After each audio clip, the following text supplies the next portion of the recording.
Alright, it's Asus Day, and I have two of their latest models. On the right I have the high-end EeePC 1011PX, and on the left I have the brand new EeePC X101, which is their ultra-slim, ultra-light model that just came out.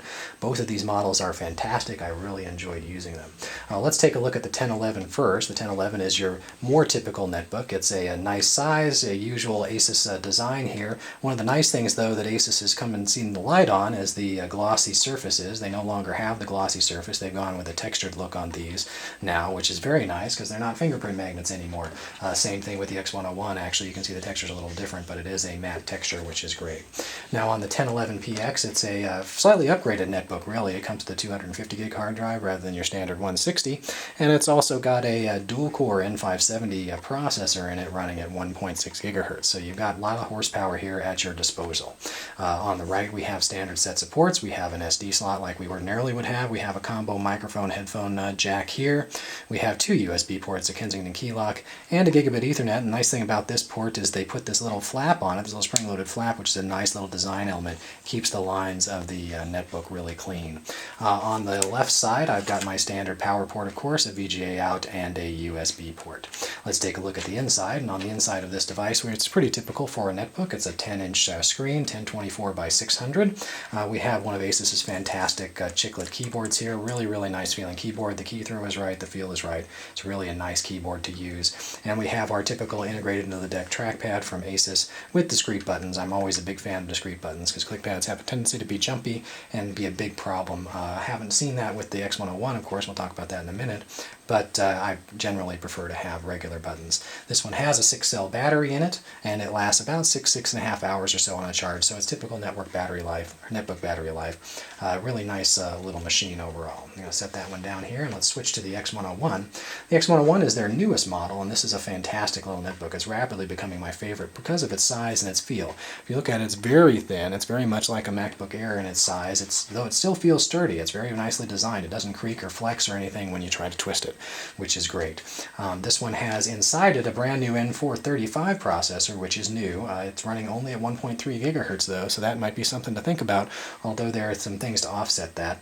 And namely the 8 gig SSD hard drive in this one. That SSD is super fast. It is only 8 gig, but for most people that's probably going to be fine. Now if we take a look at the ports on the side of it, it is a little bit different. It's got a micro SD slot, which is surprising. I don't think I've ever seen that in a netbook. I've also got my standard headphone microphone combo port here, a USB port, and a Kensington key lock. If I flip it around to the left side, I've got power and another USB port. Now, one thing you may have noticed is that this does not have an Ethernet port in it, which isn't such a big deal because you've got wireless N, 802.11n in this one.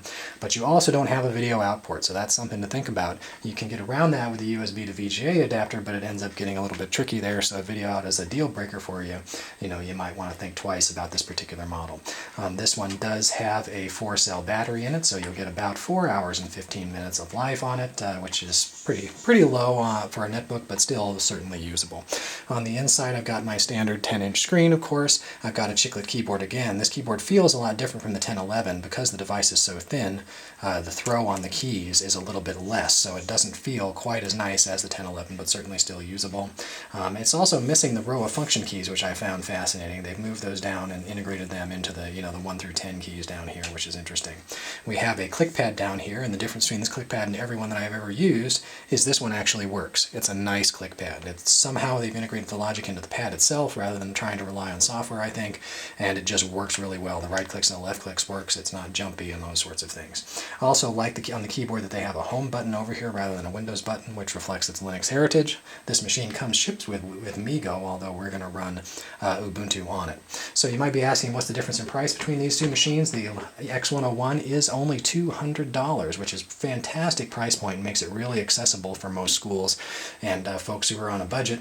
And its nice small size also makes it very packable, which is nice. The 1011PX is more standard netbook pricing, although it is still very aggressive at $270.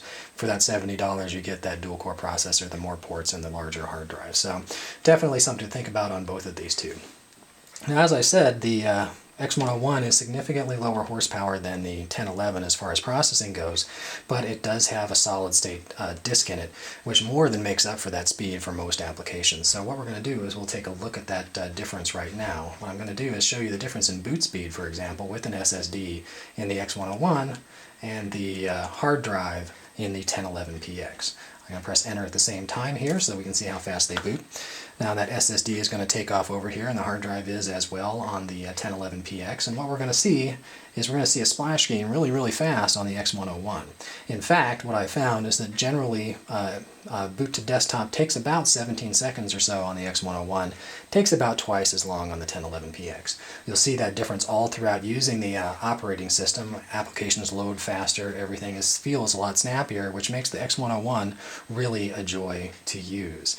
The only area where you're going to notice a little weakness on the X101 is, of course, in battery life. As we said, 4 hours and 15 minutes is a little bit on the low side, but still certainly usable, versus the 6.5 hours on the 1011px.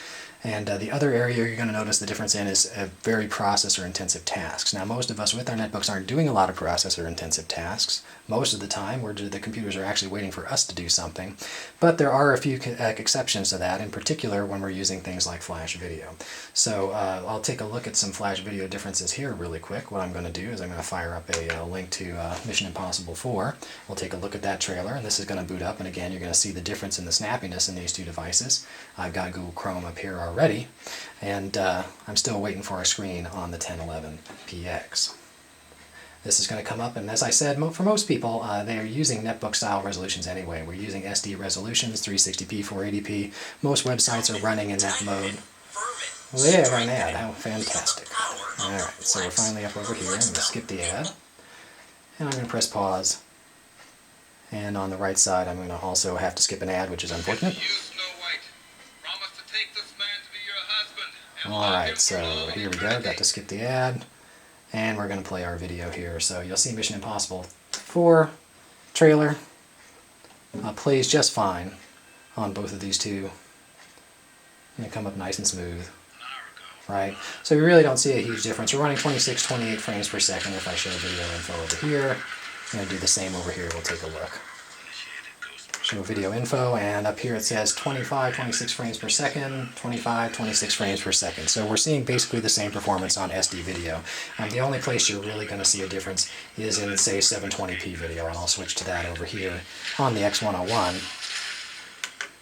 And as well on the 1011, we're going to really tax my internet connection in a second here. But you'll see I'm dropping down to 7 to 8 frames per second over here at 720p. And on the right, my video is just starting up, but I'm still running 23, 24, 25 frames per second. So that's the difference in the processor performance on these two. You're really, as I said, not going to see this in everyday use a whole lot. You're only going to see it if you try to watch, high-end videos. Of course, you could also go to sites that stream HTML5 instead and cheat like they do on the iPad, and then you will see perfectly clean video on both devices. So as I said, excellent little devices from Asus. We have the X101 on the left at $200. Nice little device, really packable, very competitive, very aggressively priced. I don't think you can get a better deal in a netbook on the market today. And we have the 1011px, the more mainstream, lots of ports, lots of horsepower, a little bit slower because it's got that big hard drive, but you got a lot of storage space on that one, so you have a lot of room to work with. So I hope you've enjoyed this video. Feel free to leave me a few comments and let me know what you think.